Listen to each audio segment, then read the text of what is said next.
pasa cuando los esclavos se rebelan y ganan? No debería ser una pregunta extraña, pero lo es, porque cuando los libros de historia hablan de revoluciones, nos cuentan sobre hombres con pelucas blancas, discursos sobre derechos y libertad, tinta y papel firmando tratados. Pero hay una historia que casi nunca se cuenta, porque no cabe en ese molde. La historia de un pueblo que no pidió permiso, que no escribió su libertad con palabras, sino con fuego, con machetes, con sangre. La historia de una isla donde los más oprimidos se levantaron contra el imperio más poderoso del mundo y ganaron. Esa historia existe y se llama Haití. Pero esta victoria, como todas las que desafían el orden establecido, tuvo un precio, porque el mundo no soportó que los esclavos fueran libres. Y durante más de 2 siglos, Haití ha estado pagando con hambre, con soledad, con silencio. Hoy vamos a abrir esa herida, no para quedarnos en el dolor, sino para entenderlo, porque solo comprendiendo la verdad completa podemos empezar a curar lo que la historia decidió ocultar. La única revolución de esclavos exitosa en la historia de la humanidad no fue celebrada,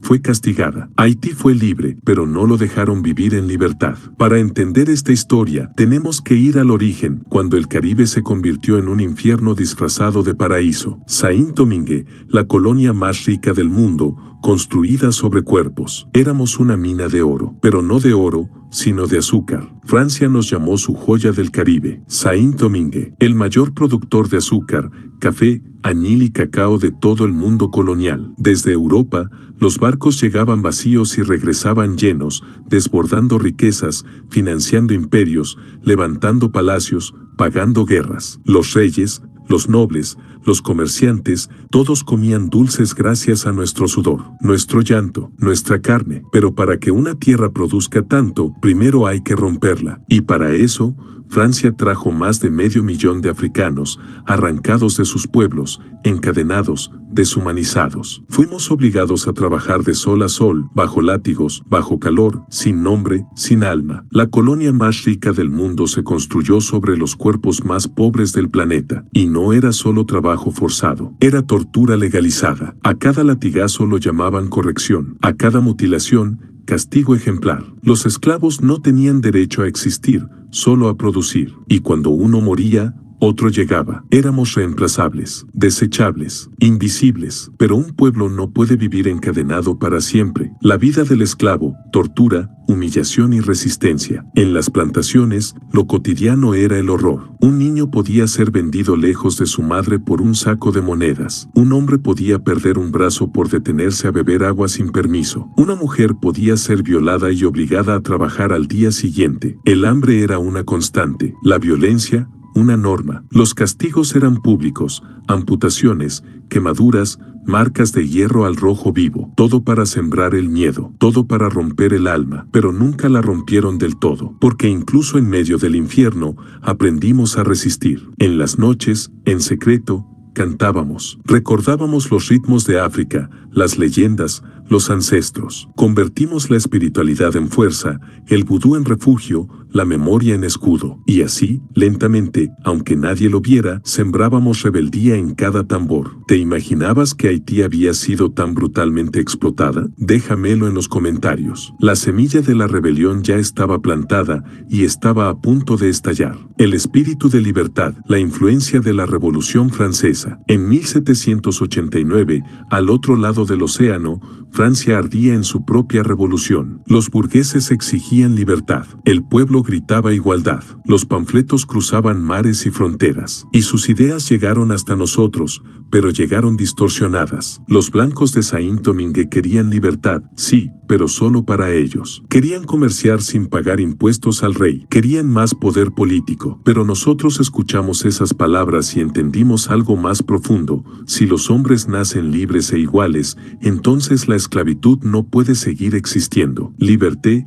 égalité, fraternité, gritaban ellos. Y nosotros respondimos, entonces, libérennos. Y entonces, comenzó el fuego. La insurrección de 1791, cuando los esclavos dijeron basta. Todo comenzó una noche oscura, bajo la lluvia, en el bosque de Bois Caimán. Allí, líderes de distintas plantaciones se reunieron en secreto, invocaron a los loas, los espíritus ancestrales, y realizaron un ritual vudú que sellaría su decisión. Ya no habría más cadenas, ni látigos, ni esclavitud. Esa ceremonia no fue solo espiritual, fue una declaración de guerra. Al día siguiente, estalló la rebelión. Miles de esclavos tomaron machetes, antorchas, herramientas de trabajo convertidas en armas. Quemaron plantaciones, destruyeron cañaverales, liberaron a sus hermanos. El Caribe tembló. Las plantaciones que una vez fueron símbolo de riqueza ardieron como una profecía cumplida. Los mismos campos que generaron millones en azúcar ahora escupían fuego. Pero incluso dentro del levantamiento,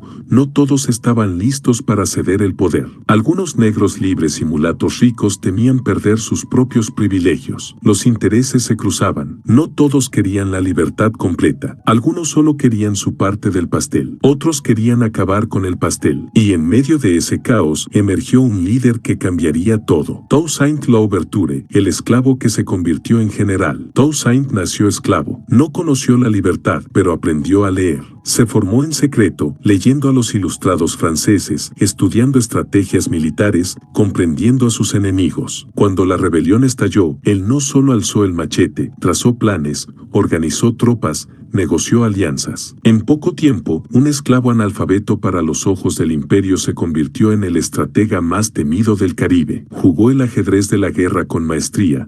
Primero luchó contra los franceses, luego se alió con ellos para expulsar a los españoles y británicos, y cuando ya no les sirvieron, volvió a combatirlos. Toussaint no era un idealista puro, era un realista feroz. Y todo lo que hacía era por una causa que lo consumía, la libertad de su pueblo. Su liderazgo lo llevó a enfrentar directamente a Napoleón Bonaparte, el hombre más poderoso de Europa en ese momento. Su lucha lo llevó a enfrentar a la potencia más poderosa de Europa, Francia contra Haití. Napoleón quiere recuperar la colonia rebelde. Napoleón, desde su trono imperial, no podía tolerar que la colonia más rica del mundo se declarara libre y negra. Así que organizó una expedición brutal. En 1802, más de 50.000 soldados franceses llegaron a Saint-Domingue, armados, preparados para reconquistar la isla y restaurar la esclavitud. Pero Haití no era la misma. Ya no éramos esclavos esperando órdenes. Éramos soldados, líderes, estrategas, guerrilleros. Los franceses encontraron fuego, enfermedad, selva, resistencia, muerte. Durante meses, la isla se volvió un campo de guerra brutal, donde los antiguos esclavos, mal armados pero decididos, derrotaron a uno de los ejércitos más formidables del planeta. ¿Sabías que Haití venció a Napoleón? Comenta si esto te sorprendió. Pero esa victoria tuvo un costo altísimo, y no todos sobrevivieron para verla. Toussaint, traicionado, capturado por engaño, muere en Francia. Después de tantas victorias, Francia llamó a Toussaint a negociar. Le ofrecieron tregua, le prometieron paz. Él acudió, confiado en que podía lograr una salida digna. Pero era una trampa. Fue arrestado, encadenado y enviado a una prisión helada en el Jura francés. Allí, solo, aislado, lejos de su isla, murió lentamente, sin juicio, sin justicia. Lo mataron de frío, de silencio, de abandono, pero su sueño no murió con él, porque ya había encendido una llama imposible de apagar. Y otro general, más feroz, más radical, estaba listo para terminar la obra. Jean-Jacques Dessalines, el general que llevó la lucha hasta el final. Dessalines no era diplomático, no era paciente, era furia, era acero, era la rabia de siglos convertida en un hombre. Después de la traición a Toussaint, tomó el mando de las fuerzas revolucionarias, y no dejó piedra sin voltear, ni francés sin enfrentar. Sus tácticas eran brutales, pero su convicción era absoluta: Haití debía ser libre o morir. El 1 de enero de 1804, Dessalines proclamó la independencia de Haití. Y no solo eso, cambió el nombre de la isla. Saint-Domingue, nombre colonial, fue borrado, y Haití, su nombre indígena ancestral, volvió a renacer. Nace el primer país libre de América Latina, pero también uno condenado por el mundo. La independencia que escandalizó al mundo. Haití no fue recibida con aplausos, fue recibida con miedo. Las potencias coloniales, al ver que los esclavos podían alzarse y vencer, sintieron pánico. Inglaterra, España, Estados Unidos, todos temblaron, porque si Haití era un ejemplo, sus imperios eran vulnerables. Ninguna potencia quiso reconocer a Haití, ningún banco quiso prestar, ningún tratado fue firmado. Haití quedó aislada, sola, rodeada de enemigos que no necesitaban armas para hacerle daño, solo silencio. Y entonces llegó el golpe más perverso de todos. Francia exige una compensación. Haití debe pagar por su libertad. 21 años después de la independencia, Francia regresó, pero esta vez no con ejércitos, sino con amenazas. En 1825, una flota de barcos de guerra franceses rodeó las costas haitianas. El mensaje fue claro: si Haití quería ser reconocida oficialmente como nación libre, debía pagar una compensación por las tierras, los esclavos y las propiedades que los colonos franceses habían perdido durante la Revolución. El precio: 150 millones de francos oro, una cifra impagable, una extorsión imperial. Era eso o la guerra, y Haití, agotada por décadas de lucha, cedió, firmó, se arrodilló ante la violencia diplomática. El país que nació de la esclavitud fue obligado a pagar por dejar de ser esclavo. La deuda eterna, el peso que arruinó a Haití. Para cumplir con el pago, Haití tuvo que hacer lo impensable: pedir préstamos a bancos franceses para pagarle a Francia. Fue el inicio de una deuda que duraría más de 120 años. Intereses abusivos, refinanciamientos injustos y un flujo constante de riqueza que salía del país sin retorno. Mientras Europa se industrializaba y América se expandía, Haití se hundía. Sus ingresos iban a pagar una libertad que ya se había ganado en el campo de batalla. ¿Crees que Haití debería ser compensado hoy por esta injusticia histórica? Pero las heridas no fueron solo económicas. La tierra, el alma, el hambre, las plantaciones que habían sido incendiadas en la guerra no se recuperaron. El suelo, erosionado. El sistema de producción, quebrado. La tierra, agotada. El país se volvió agrícola a pequeña escala. Agricultura de subsistencia. Si llovía, comían. Si no llovía, morían. Las riquezas de Haití se habían ido con los barcos, pero la miseria se quedó. Y mientras tanto, el mundo miraba hacia otro lado: el aislamiento internacional y el racismo diplomático. Durante décadas, ningún país quiso reconocer oficialmente a Haití. Estados Unidos, por ejemplo, no lo hizo hasta 1862. ¿La razón? Temían que el ejemplo haitiano inspirara rebeliones de esclavos en su propio territorio. Europa ignoró a Haití por su negritud, por su independencia, por su osadía. El racismo se disfrazó de política. La libertad negra era una amenaza para el orden mundial. Y lo que no se logra con armas, se perpetúa con tratados y silencios. Estados Unidos ocupa Haití, 1915-1934. En 1915, con la excusa de restaurar el orden, los marines estadounidenses desembarcaron en Haití. Se quedarían 19 años. Controlaron el Banco Central, las aduanas, las carreteras. Redactaron una nueva constitución a su favor y reprimieron brutalmente cualquier resistencia. Se llevaron recursos, se llevaron soberanía, se llevaron dignidad. Y así, el país que se liberó del yugo europeo cayó en el dominio americano. Haití en el siglo XX: golpes, dictaduras y pobreza estructural. Cuando los marines se marcharon en 1934, no dejaron una nación en paz. Dejaron una nación debilitada, intervenida, dependiente. La ocupación había destruido instituciones, sembrado desconfianza y reconfigurado el poder en manos de una élite aliada a intereses extranjeros. Los gobiernos que vinieron después no fueron libres ni justos. Fueron gobiernos frágiles, manipulables y, en muchos casos, abiertamente tiránicos. Entre ellos, uno dejó una cicatriz imborrable: François Duvalier, Papa Doc, y su hijo, Baby Doc. Una dictadura de casi 30 años, marcada por el miedo, la represión y el culto a la personalidad. Los Tontouan Maquis, su temida fuerza paramilitar, sembraron el terror en los barrios y los campos. Miles desaparecieron. La disidencia fue aplastada. Las riquezas del país, otra vez, fueron concentradas en las manos de unos pocos. Y mientras las potencias miraban con indiferencia, o en algunos casos, con complicidad, el pueblo haitiano sobrevivía como podía, entre apagones, escasez de alimentos, falta de escuelas, hospitales sin recursos, carreteras de tierra, sueños rotos. Porque cuando cargas una deuda histórica, cuando el sistema internacional te niega el acceso justo al comercio, al crédito, al respeto, incluso gobernarte a ti mismo se convierte en un desafío imposible. Pero aún en medio del caos, Haití no pierde su espíritu, cultura, espiritualidad y resistencia haitiana. No importa cuántas veces nos hayan intentado destruir, siempre cantamos. El alma de Haití no está solo en su historia, sino en su cultura indestructible. En el vudú, incomprendido y demonizado por Occidente, pero que en realidad es una expresión espiritual que conecta a nuestro pueblo con sus raíces africanas más profundas. En las danzas, los tambores, los rituales, en el sincretismo que une lo ancestral con lo cristiano, en cada canción popular, en cada verso de Franck Etienne, en los pinceles vibrantes de nuestros pintores callejeros, en los cuentos orales que pasan de abuela a nieto, en los carnavales donde, aunque no tengamos pan, tenemos ritmo. Nos han querido borrar muchas veces, pero no han podido silenciar nuestras voces, porque el arte, la música, la poesía han sido nuestras armas más poderosas, porque no todo fue dolor, también hubo fuerza y belleza. Haití y República Dominicana, dos destinos, una isla. Compartimos la misma tierra, el mismo mar, la misma cordillera, pero caminamos por senderos distintos. En la parte occidental de la isla, Haití se levantó en revolución contra el colonialismo, logró su independencia en 1804 y fue castigado por ello. En la parte oriental, lo que hoy es República Dominicana,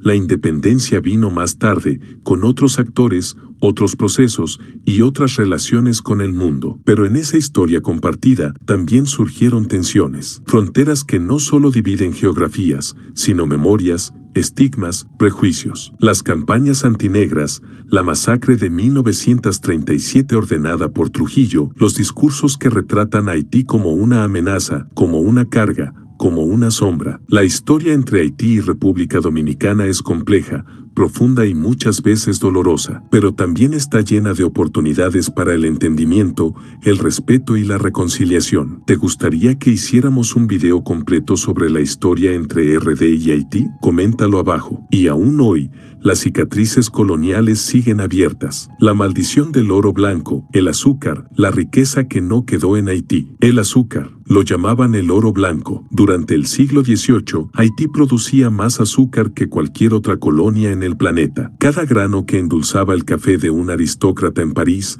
cada pastel servido en las cortes europeas, tenía su origen en las cañas cultivadas por manos encadenadas en Saint-Domingue. Los esclavos morían por miles en los campos, pero los barcos partían llenos. Los imperios crecían, las ciudades se embellecían, las fortunas se acumulaban y Haití sangraba en silencio. Cuando la revolución lo cambió todo, la producción se desplomó, no porque los haitianos no supieran trabajar la tierra, sino porque no había con qué ni para quién. Los colonos se habían ido, los sistemas estaban destruidos, las rutas comerciales cerradas, los mercados internacionales nos dieron la espalda. Esa riqueza que generamos no se reinvirtió jamás en nuestro pueblo. Fue exportada, expropiada, extinguida. Haití ganó su libertad, pero quedó sin estructura, sin apoyo, sin plan de reconstrucción. El oro blanco se fue, y en su lugar, quedó una tierra agotada y un pueblo hambriento. Haití fue saqueado mientras su gente apenas sobrevivía, pero la historia no terminó ahí. El terremoto de 2010, la tragedia que lo cambió todo. El 12 de enero de 2010, la tierra tembló. En menos de 40 segundos, más de 200,000 personas murieron. Puerto Príncipe se vino abajo. Edificios gubernamentales, hospitales, escuelas, casas, todo se derrumbó como si la historia volviera a castigar a los mismos de siempre. Miles quedaron atrapados, cuerpos entre escombros, familias sin nada. Fue una de las mayores catástrofes naturales de la historia moderna, y también una radiografía de lo que significa ser una nación empobrecida, sin infraestructura resistente, sin servicios de emergencia adecuados, sin capacidad para responder al desastre. Pero entonces, vinieron las promesas. Desde todos los rincones del mundo, gobiernos, ONGs, celebridades, instituciones, todos prometieron ayuda. Millones, miles de millones en donaciones. Y por un instante, pareció que Haití no estaba sola. Cuando más lo necesitaba, Haití fue nuevamente ignorado y manipulado. ¿Dónde está el dinero? El escándalo de la ayuda humanitaria. Años después del terremoto, la pregunta sigue abierta, golpeando como un eco amargo. ¿Dónde está el dinero? Se recaudaron más de 13.000 millones de dólares para la reconstrucción de Haití. Fondos internacionales,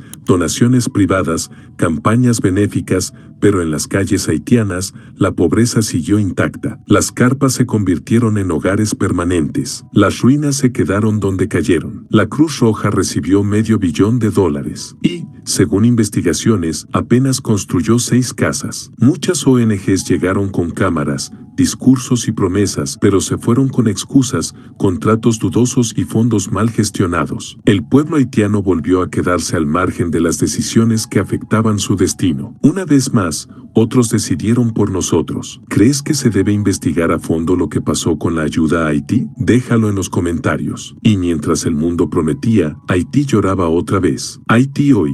Protestas, crisis política y violencia social. El presente de Haití es una cuerda tensa, al borde del colapso. Gobiernos interinos, presidentes asesinados, elecciones canceladas, bandas armadas controlando barrios enteros, secuestros diarios, escasez de gasolina, protestas ahogadas en gases lacrimógenos. Y en medio de ese caos, un pueblo que grita, que exige, que arde de indignación. La juventud toma las calles, las madres lloran por comida, los maestros no tienen salario, los médicos trabajan sin insumos. Y mientras tanto, la comunidad internacional vuelve a mirar hacia otro lado. Nos dejaron solos con los escombros, con las balas, con las ruinas de una historia que no construimos, pero que heredamos. Pero no todo está perdido, todavía hay esperanza. La juventud haitiana, sueños en ruinas, corazones encendidos. Los jóvenes haitianos nacen con preguntas en los ojos. ¿Por qué el país que derrotó al imperio vive derrotado? ¿Por qué estudiar si no hay futuro? ¿Por qué quedarse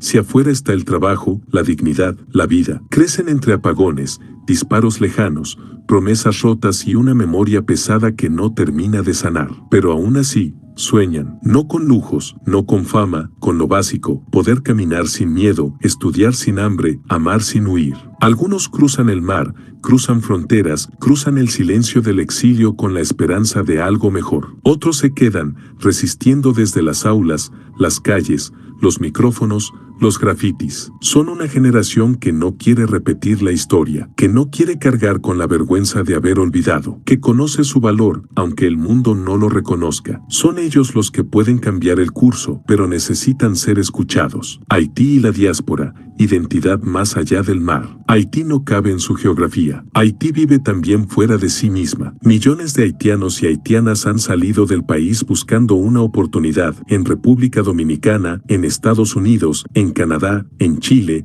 en Brasil. Cargan su idioma, su bandera, su fe y su historia sobre la espalda. Pero ser haitiano fuera de Haití también es una lucha. Es enfrentar prejuicios, racismo, exclusión, sospechas. Es tener que explicar una y otra vez que no somos un país maldito, sino una nación herida, que no somos pobreza, sino historia viva. Y aún así, desde la diáspora se mandan remesas, se levantan comunidades, se preserva la lengua creole, se enseñan canciones a los hijos, se cocina con sazón de resistencia. Porque Haití no solo vive en su isla, vive en cada uno de los que lleva su sangre. Y si Haití no hubiera pagado esa deuda, imaginemos por un instante, ¿qué habría pasado si Haití no hubiera sido extorsionada por Francia en 1825? ¿Qué habría sido de esta nación si no hubiera tenido que endeudarse para pagar su libertad? ¿Qué habría sido de sus escuelas, sus caminos, sus hospitales, sus universidades? Quizás hoy estaríamos hablando de una potencia caribeña, de una nación con industria,